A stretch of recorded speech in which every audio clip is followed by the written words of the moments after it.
साथियों नमस्कार दोस्तों, इंटर्नशिप योजना के 6 नियमों में जो परिवर्तन किया गया है तो मैं आपको बिल्कुल सिंपल भाषा में यहाँ समझाना चाहूँगा किसको यहाँ छूट मिलेगी, किस पर ये 6 नियम बिल्कुल भी लागू नहीं होंगे। ठीक है, देखो साथियों, या तो आपने यह जानकारी पहले देख ली होगी, यदि आपने नहीं देखी है तो मैं आपको बिल्कुल आसान भाषा में समझाने का प्रयास करूँगा। ठीक है, देखो साथियों, वैसे सरकार ने कोई लंबी चौड़ी यहाँ छूट नहीं दी है, लेकिन जो भी छूट दी है चलो ठीक ही है ना, हमें उसका फ़ायदा उठाना ज़रूर चाहिए। देखो साथियों, पहली छूट क्या दी गई है, जो विकलांग है जिसे विशेष श्रेणी में रखा जाता है उनको अब मात्र 3 घंटे इंटर्नशिप करनी पड़ेगी, है ना, जो पहले 4 घंटे करनी होती थी।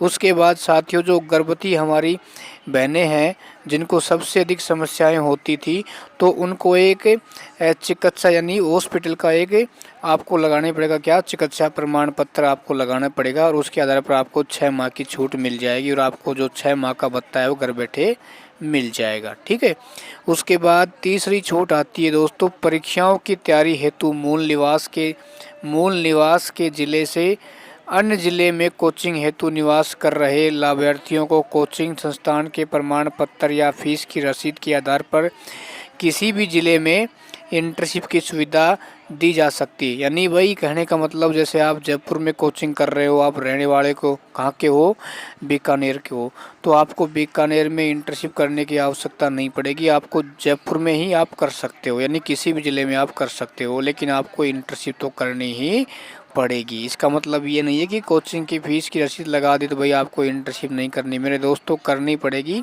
लेकिन आप जहाँ कोचिंग कर रहे हैं यानी आप चाहें उसी ज़िले में आप इच्छुक हैं कर सकते हो। ठीक है, उसके बाद अगला नियम आता है कि योजना के अनुसार लाभार्थी महिलाएं राज्य के अन्य जिले में विवाह होने पर पति के मूल निवास एवं विवाह प्रमाण पत्र प्रस्तुत किए जाने पर उक्त अन्य जिले में इंटर्नशिप की सुविधा उनको भी प्राप्त की गई। यानी जैसे मान लो कोई फीमेल है, उसकी शादी से पहले वो अपने गांव में इंटर्नशिप कर रही है, ठीक है, लेकिन उसकी शादी हो जाती है तो वो अपने जहां उसका ससुराल है वहां पर वो इंटर्नशिप कर सकती है।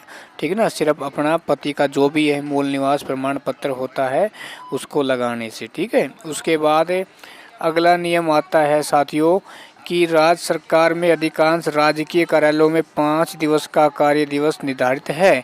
योजना के अनुसार लाभार्थी को प्रतिदिन 4 घंटे की इंटर्नशिप किया जाना अनिवार्य है। इस क्रम में प्रतिदिन 4 घंटे की इंटर्नशिप अवधि को लचीला बनाते हुए प्रतिदिन के स्थान पर साप्ताहिक आधार पर समय सीमा में आवश्यकता अनुसार कार्यालय स्तर पर इंटर्नशिप का समय निर्धारित किया जा सकता है।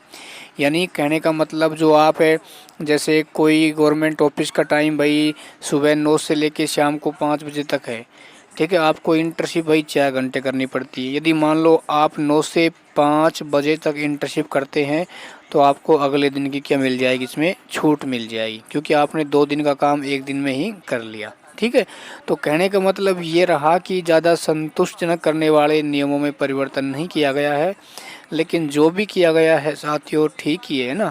अपन आवाज़ उठा रहे हैं, आप टेंशन मत लेना। ठीक है, मैं आपको पहले भी वादा किया था कि नियमों में ज़रूर परिवर्तन होगा और अपना प्रयास रहेगा इंटर्नशिप पूर्ण रूप से स्थगित हो। चैनल से साथियों जुड़े रहें और इस वीडियो को अपने सभी ग्रुपों में शेयर करें, क्योंकि मेरे काफ़ी युवा साथी हैं नियमों को नहीं समझ पा रहे हैं, ताकि उन तक भी जानकारी पहुंच पाए। धन्यवाद।